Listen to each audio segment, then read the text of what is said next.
Salut la communauté de coups critiques, Félix aujourd'hui pour une autre vidéo d'ouverture de boîte. Ben oui, on m'a dit dans le chat que j'étais devenu un expert du unboxing. Merci, je pensais pas atteindre ce statut aussi rapidement, mais trêve de compliments qui n'en sont peut-être pas réellement. Aujourd'hui, on se parle de l'ouverture de la boîte Starter Set, donc la boîte d'initiation de Dragons of Stormwreck Isle. La traduction française du jeu, on parle ici des dragons de l'île aux tempêtes, la boîte d'initiation. J'ai la boîte en anglais aujourd'hui que je vais ouvrir avec vous, que j'ai un ami qui m'a ramené des États-Unis, puisqu'actuellement, au moment de l'enregistrement de cette vidéo, la boîte n'est disponible que dans les Target, aux États-Unis spécifiquement. Elle sera disponible partout en Amérique du Nord à compter du 4 octobre. Et en préparant cette vidéo, j'ai remarqué que je pense que la boîte va aussi être disponible en français à partir du 4 octobre. Donc, ce sera disponible, évidemment, dans votre boutique de jeux préférée. La boîte d'initiation, il faut savoir qu'en fait, il y en a déjà eu une autre édition que j'ai juste ici, le Starter Set, qui contient la fameuse quête de la Lost Mine of Phandelver, la mine perdue de Phandelver. Moi, c'est avec cette boîte-là que j'ai commencé à jouer à Donjons Dragons, 5e édition. C'est là que j'ai commencé à masteriser aussi. Donc, j'ai quand même un attachement, je vous dirais, aux boîtes d'initiation. Je trouve que c'est un super produit qui permet d'avoir un condensé des règles, des fiches de personnages préconfigurées, un petit set de dés et un livret d'aventure qui permet de se lancer. Faut savoir aussi qu'il y a une autre boîte qui est disponible que j'ai juste ici, que dans une autre vidéo, j'ai ouvert avec vous, qui est le Essentials Kit, qui sont deux contenus différents, c'est-à-dire que le Essentials Kit va amener le tout un petit peu plus loin, va nous offrir 2 sets de dés, n'offre pas nécessairement de personnages, offre des items magiques. On peut voir le kit essentiel comme un approfondissement. La boîte d'initiation, ils l'ont vraiment recentré vers initier des gens à Donjons Dragons. D'ailleurs, la grosse différence, c'est que cette boîte-ci d'initiation permet d'amener des aventuriers du niveau 1 à 3. On parle d'une quête qui peut durer de 2 à 4-5 heures. Évidemment, comme toute quête de Donjons Dragons, ça dure 2 fois plus de temps parce que tout le monde prend son temps et a le goût de vivre cette aventure-là. Mais on parle d'un truc qui est vraiment très rapide pour 2 à 6 joueurs. Bing, on rentre, on se lance dans le jeu, c'est une quête avec des dragons et on se rend jusqu'au niveau 3. Dans le Essentials Kit, sur le web, et peut-être que ce sera le cas avec cette boîte-ci, il y avait eu des suppléments pour pouvoir pousser la quête un petit peu plus loin. Pour l'instant, rien d'annoncé du côté de Wizards of the Coast, de D&D en soi. On peut s'imaginer que c'est un partnership qui va avoir lieu avec D&D Beyond. Mais on n'est pas là pour faire la critique de la boîte. On est là pour l'ouvrir. Je veux l'ouvrir le plus rapidement possible parce que j'ai envie de la lire pour pouvoir vous préparer une campagne à diffuser sur la chaîne, probablement pour la date de sortie du 4 octobre. Alors, on se lance dans la vue sur dessus avec mes fameux ciseaux à bourron. J'ai pas ouvert du tout la boîte. C'est pas comme Mouse Ritter que je devais vérifier si tout était à l'intérieur. Je fais confiance à mon ami Yann, que je remercie d'ailleurs, qui m'a ramené le tout d'un Target. Il y a des gens sur le web qui disaient que ça avait été quand même difficile de trouver la boîte disponible en magasin au moment de l'ouverture. Il y avait eu un peu le même feeling lors de la dernière exclusivité donnée à Target. C'est comme si Target n'était pas au courant que c'était cool et que tout le monde allait se garocher dessus. Ce qu'on peut voir d'emblée, puis déjà que les fans sur le web soulignent, c'est que sur la couverture et à l'intérieur du livret d'aventure, on va reconnaître plein d'images comme celle-ci qui mettent en valeur les héros de la série télé de Donjons Dragons, le comic qui avait déjà eu lieu. Donc on a Hank l'archer ici et son nom m'échappe, Diana l'acrobate, qui sont sur le dessus de la boîte. Il semblerait qu'ils n'ont absolument rien à voir avec l'histoire. Okay? Que c'est juste que pour illustrer un groupe d'aventuriers qui allaient vivre la quête, ils ont pris les héros les plus populaires. C'est un peu décevant, mais c'est du marketing comme un autre. On a notre petit set de dés, excessivement similaire au set de dés qu'on avait dans la première boîte d'initiation. Donc, un beau petit paquet de dés. On a un des 20, un des 10, un des 12, un des 8, un des 4, un des 6. Et comme je le fais dans chacune des boîtes d'initiation, la première chose que l'on va faire, c'est de rouler un dé. Ouf, un 9. C'est pas mon meilleur lancer de dés. Bon, je pense que les dés sont balancés quand même, mais j'aurais aimé avoir un résultat de 10 et plus. Bon, mettons qu'on arrête de dire de niaiseries. On a ici, encore une fois, une image sur la couverture de la boîte d'aventure qui met fort probablement en lumière Eric le Cavalier, qui est un autre personnage de la série, avec 2 dragons qui combattent. Ce que j'ai lu sur le web, en fait, c'est que c'est justement ça. Le tout là, de l'histoire, c'est-à-dire que sur une île, l'île de Stormwreck. Il y a déjà eu des dragons qui ont combattu ensemble. Je vais pouvoir faire une review plus approfondie là, de l'histoire. Mais il semblerait qu'il y a comme une magie omniprésente sur le lieu. Et évidemment, il y a un culte qui décide de se rendre sur le lieu pour exploiter ce lien magique avec les dragons.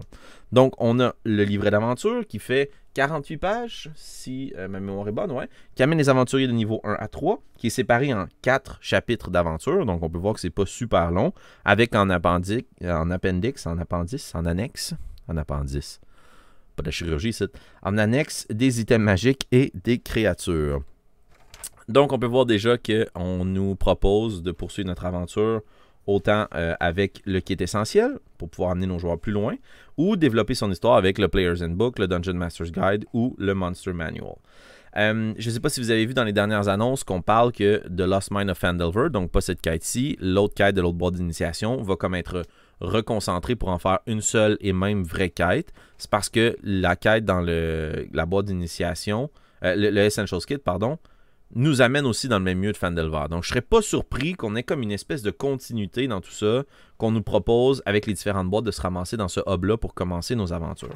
Donc, bon, un petit objet promotionnel. Ce qui m'intéresse de savoir, c'est si on a des infos sur D&D Beyond. Non, donc, pour l'instant, on n'a pas leverage ça encore. Je pensais qu'on allait peut-être avoir un code promo pour s'acheter une autre boîte ou quelque chose, mais non. Sortez votre cash. Donc, les règles essentielles, donc on parle de comment jouer le jeu, comment fonctionne l'équipement, comment fonctionnent les sorts. C'est assez classique là, comme livret, 32 pages de règles qui permettent d'aller à l'essentiel. Ça ne doit pas être très différent de ce qu'on peut obtenir quasi gratuitement sur le site de Wizard of the Coast.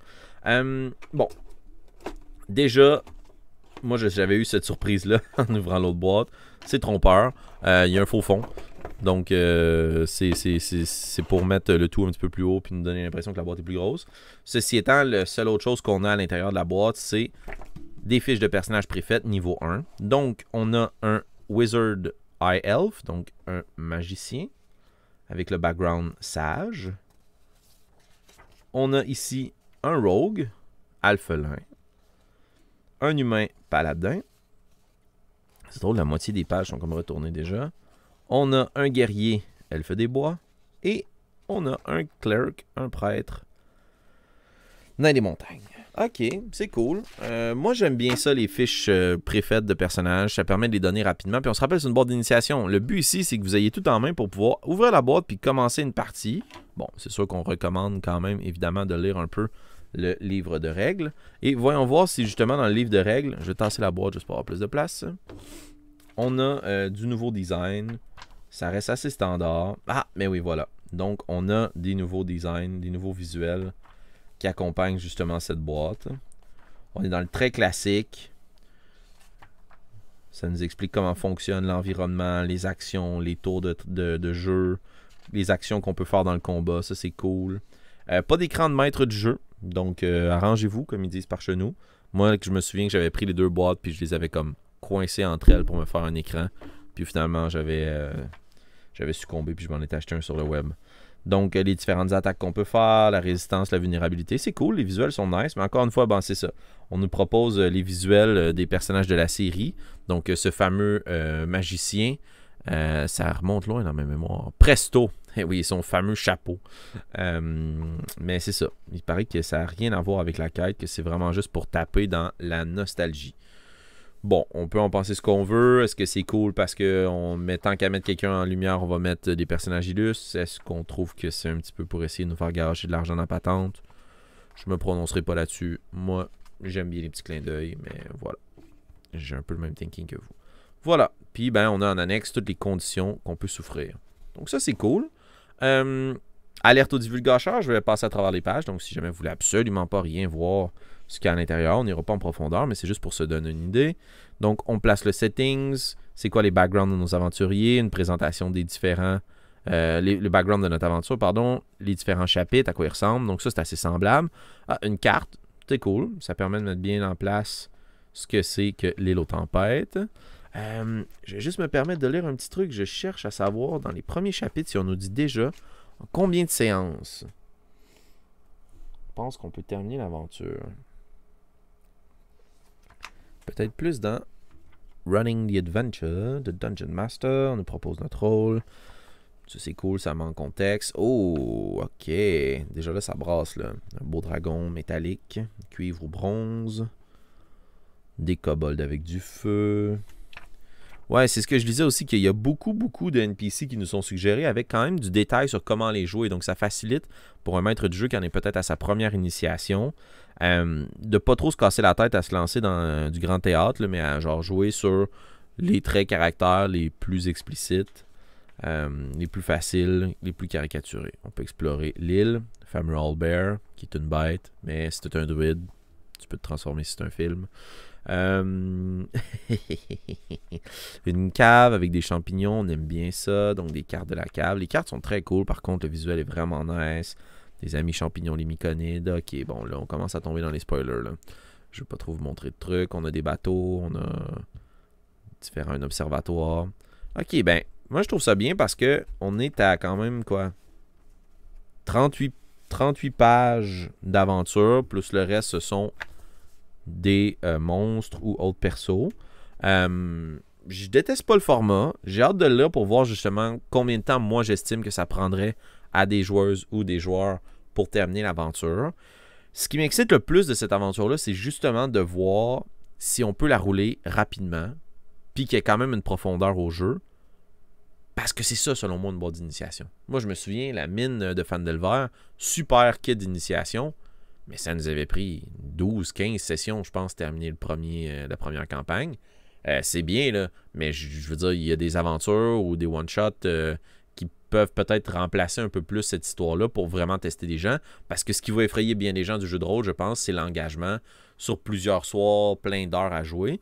Fait que si celle-ci, ça peut se terminer dans un week-end, en chalet, entre amis, je pense qu'on atteint notre objectif.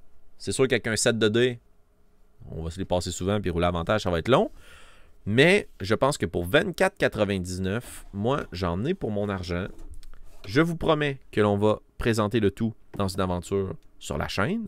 J'ai très hâte de la jouer. Je suis un tripeux de dragon. C'est classique, c'est cliché, mais j'aime ça. C'est pas pour rien que c'est dans le nom du jeu. Il y a des donjons, il y a des dragons. Faut que ça soit épique quand on rencontre des dragons. Fait que j'ai hâte de voir il y en a combien à l'intérieur de cette aventure. Au moment où la vidéo va paraître, la boîte ne sera pas disponible au Canada. Elle va être probablement encore uniquement disponible aux États-Unis dans les Targets. Mais marquez le 4 octobre à votre agenda parce que la boîte sera disponible dans vos boutiques préférées. Pour n'en nommer quelques-unes, nos amis au Dragon de Cuivre, nos amis chez Détour Ludique, la boutique L'Imaginaire. Allez dans n'importe quelle boutique de jeux de rôle près de chez vous. Allez dans un magasin grande surface si ça vous tente. Rabattez-vous sur le web si c'est la seule option pour vous. Mais procurez-vous cette boîte, je pense que ça vaut la peine. Un bel objet à rajouter à votre collection.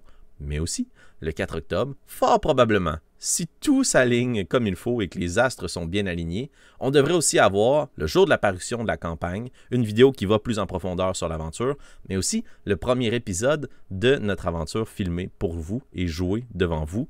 Peut-être avec les fiches pré-tirées de personnages, on va voir si mes joueurs abdiquent à jouer quelque chose qui leur a déjà été fourni. Somme toute, super satisfait, très belle boîte, j'en ai pour mon argent, beau kit d'initiation. J'aurais pris plus de dés, j'aurais pris un écran de maître du jeu. Pour quelques dollars de plus, je pense que ça l'aurait fait, puis ça m'aurait donné un kit un peu plus complet. Mais c'est ce que c'est, puis je pense que c'est bien pour s'initier. Merci d'avoir été fidèle au poste. On se retrouve pour la suite de notre aventure. Et bonne partie, bonne découverte de dragon. Ciao.